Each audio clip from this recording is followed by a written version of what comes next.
పూరా local. Hi hello నమస్తే, welcome to పూరా లోకల్. త్వరలోనే బీఆర్ఎస్ పార్టీ కాంగ్రెస్ పార్టీలో విలీనం కాబోతుందని బీజేపీ పార్టీ మాజీ ఎమ్మెల్యే ఎన్వీఎస్ఎస్ ప్రభాకర్ అయితే చెప్పడం జరిగింది. ఎన్వీఎస్ఎస్ ప్రభాకర్ 2014 ఎమ్మెల్యే గెలిచాడు ఉప్పల్ నుంచి. అలాగే తెలంగాణ ఏర్పడ్డాక మళ్ళీ 2018లో కూడా ఉప్పల్ నుంచి ఎమ్మెల్యేగా గెలిచాడు. 2 సార్లు ఎమ్మెల్యేగా గెలిచాడు. తర్వాత 2023లో జరిగిన ఎన్నికల్లో అయితే ఓడిపోవడం జరిగింది. ప్రస్తుతం అయితే ఈ వ్యాఖ్యలు చేశారు. అంటే బీఆర్ఎస్ పార్టీ అయితే కాంగ్రెస్ పార్టీలో విలీనం కాబోతుందని వ్యాఖ్యలు చేయడంతో రాజకీయ వర్గాల్లో పెద్ద దుమారం రేగుతోంది.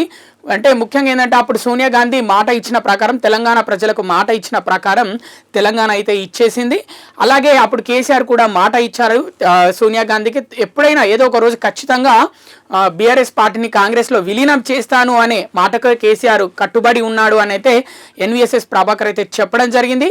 ఇక ముఖ్య విషయం ఏంటంటే కాంగ్రెస్ పార్టీ ఉన్ను బీఆర్ఎస్ పార్టీ రెండు కలిసి పనిచేస్తున్నాయి తెలంగాణ రాష్ట్రంలో, అవి వేరు కాదని కూడా చెప్పడం జరిగింది. ఇక రేవంత్ స్థానంలో కేసీఆర్ ముఖ్యమంత్రి కాబోతున్నారు తెలంగాణ రాష్ట్రానికి మళ్ళీ అని అయితే చెప్పడం జరిగింది. అంటే పార్టీ మొత్తం విలీనం చేశాక సోనియా గాంధీ ఆర్డర్స్ మేరకు ఖచ్చితంగా మళ్ళీ కేసీఆర్ ముఖ్యమంత్రి అవుతారు తెలంగాణ రాష్ట్ర ప్రజలకి అని అయితే చెప్పడం జరిగింది.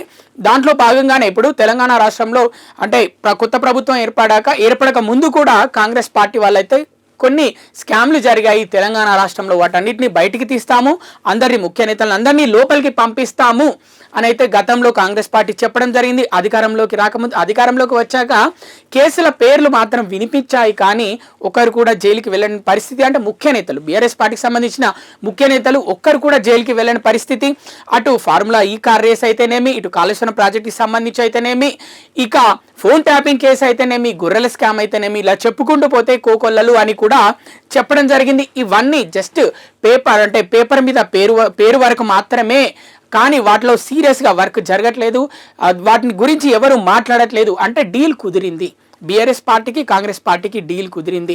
మొత్తం అంటే ఆల్రెడీ ఒక 10 మందిని పంపించేశారు, ఒక 10 మందిని కాంగ్రెస్ పార్టీలోకి పంపించేశారు బీఆర్ఎస్ పార్టీకి సంబంధించిన ఎమ్మెల్యేలని. ఇప్పుడు పూర్తిగా కేసీఆర్ తనకు తాను మొత్తం పూర్తిగా బయలుదేరి వచ్చి కాంగ్రెస్ పార్టీలో అంటే పార్టీని విలీనం చేసి ఆయన ముఖ్యమంత్రి అవుతారు కేసీఆర్ అని అయితే మాజీ ఎమ్మెల్యే, బీజేపీ పార్టీకి సంబంధించిన మాజీ ఎమ్మెల్యే ఎన్వీఎస్ఎస్ ప్రభాకర్ అయితే ఈ విషయం అయితే చెప్పడం జరిగింది.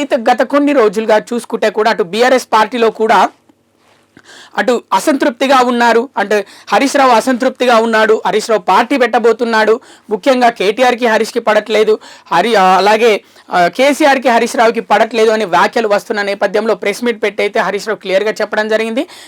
బీఆర్ఎస్ పార్టీ పెట్టినప్పటి నుంచి, అంటే అప్పటి టీఆర్ఎస్ పార్టీ పెట్టినప్పటి నుంచి నేను కేసీఆర్ గారి దగ్గరనే పనిచేస్తున్నాను, ఆయన నాయకత్వంలోనే పనిచేస్తున్నాను, నేను ఎవరికి వ్యతిరేకంగా వెళ్ళే ప్రసక్తే లేదు, ఎప్పటికున్నా ఆయన నాయకత్వంలోనే పనిచేస్తాను, నేను ఎలాంటి పార్టీ పెట్టను. అలాగే కేటీఆర్ కూడా నాయకత్వం వహిస్తే పార్టీకి ఆయన నాయకత్వంలో కూడా నేను పనిచేస్తానని మీడియా ముఖంగా అయితే చెప్పడం జరిగింది.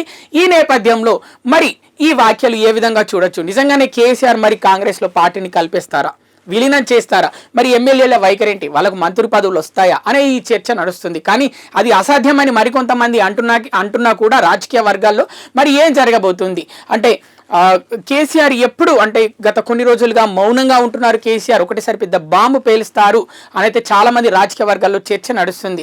మరి అసలు కాంగ్రెస్ వర్గాలు స్వాగతిస్తాయా ఈ విషయాన్ని?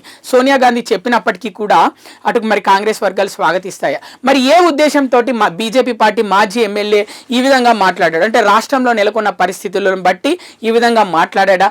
ఎందుకు అంటే కేసులు అలాగనే ఉన్నాయి. అంటే ముఖ్యంగా రేవంత్ని మాత్రమే టార్గెట్ చేస్తూ అన్ని పార్టీలు మాట్లాడుతున్నప్పటికీ కూడా మిగతా మంత్రుల మీద ఎవరి ఫోకస్ లేదు. మిగతా ఏం జరుగుతుంది మరి తెలంగాణ రాష్ట్రంలో ప్రభుత్వంలో? ఒక రేవంత్ మాటల వెనుకాలనే నడుస్తుంది అంతా. కానీ అన్ని పార్టీలు, ఇటు బీజేపీ పార్టీ అయినా అటు బీఆర్ఎస్ పార్టీ అయినా మిగతా నేతలు, ముఖ్యంగా కాంగ్రెస్ పార్టీలో మిగతా మంత్రులు కూడా ఉన్నారు, వాళ్ళ గురించి ఎవరు మాట్లాడరు. అంటే ఎన్వీఎస్ఎస్ ప్రభాకర్ గారి యొక్క పాయింట్ ఆఫ్ వ్యూ ఏంటంటే మొత్తం అంటే అందరు కలిసే ఉన్నారు, అటు ఇటు కాంగ్రెస్ పార్టీలో ఉన్న మంత్రులైనా, ఇటు బీఆర్ఎస్ పార్టీలో గతంలో మంత్రులుగా పనిచేసిన వాళ్ళైనా, ఎమ్మెల్యేలుగా ఉన్న వాళ్ళైనా, మాజీ ఎమ్మెల్యేలుగా ఉన్న వాళ్ళైనా వీళ్ళంతా కలిసే పనిచేస్తున్నారు, కలిసే ఉంటున్నారు. అందరి మధ్య డీల్ కుదురుతుంది, ఒప్పందం కుదురుతుంది. దానికి పావులు కదిపిందే కేసీఆర్ అని అయితే ఈయన ఉద్దేశం ఉంది అన్నట్టు, ఎన్వీఎస్ఎస్ ప్రభాకర్ ఉద్దేశం ఉందన్నట్టు మరోవైపు చర్చ నడుస్తుంది రాజకీయ వర్గాల్లో. చూద్దాం మరి ఈ విషయం పైన మరి బీఆర్ఎస్ పార్టీ ఏ విధంగా స్పందిస్తుంది, కాంగ్రెస్ పార్టీ ఏ విధంగా స్పందిస్తుంది, అసలు విలీనం అనేది ఉంటుందా, అది అసాధ్యమని కొంతమంది ప్రజలు అంటున్నప్పటికీ రాజకీయాల్లో ఎప్పుడు ఏం జరుగుతుందో ఎవరు చెప్పలేరు.